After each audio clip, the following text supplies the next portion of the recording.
All right, let's talk about prices. A low price is a signal to the producer to reduce supply or leave the market. Remember when we talked about oil, right? When oil fluctuates, when the price of oil fluctuates, the number of people in the oil and gas industry in Texas also fluctuates. For buyers, a low price is a signal to buy and an incentive to buy. A high price is a signal that, hey, you should really think about it before you buy the $9,800 television. Another key feature of prices is that they're flexible. Prices can usually change more quickly than production levels. The easiest way for a market to find its equilibrium, put your phones away, please, would be to adjust the price. Consider the example of a supply shock, which is a sudden shortage of a good.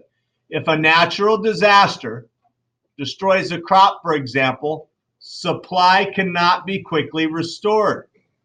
But prices can change quickly. You can raise the price, helping reduce excess demand.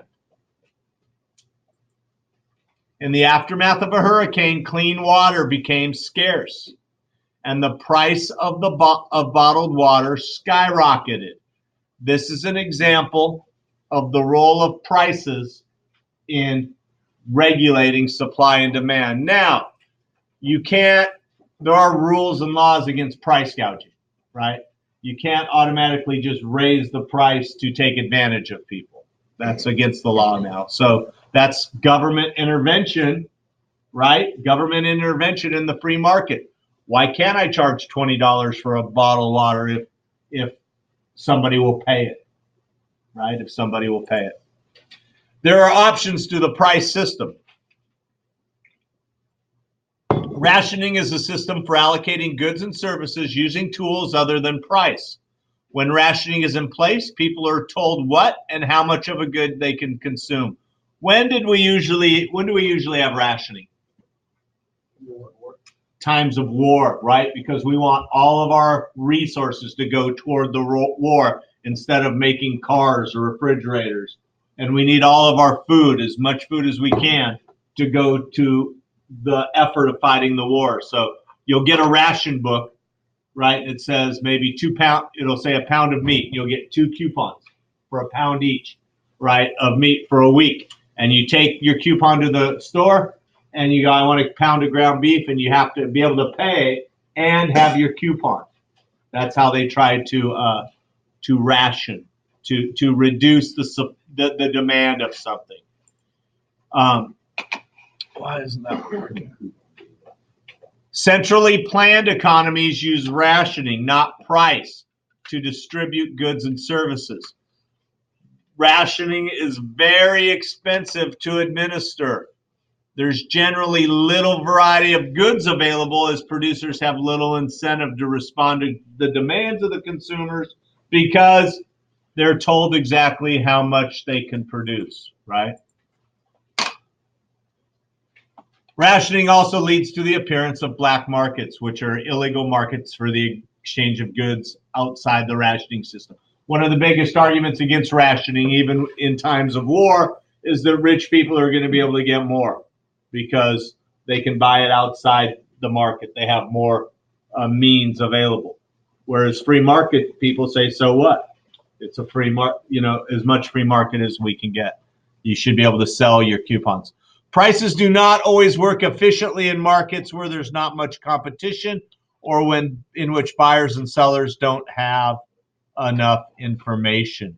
Another inefficiency in markets involve negative externalities.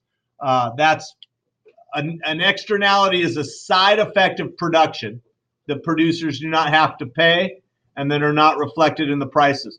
So if I am able to produce something and the byproduct of it is very toxic, that's like a side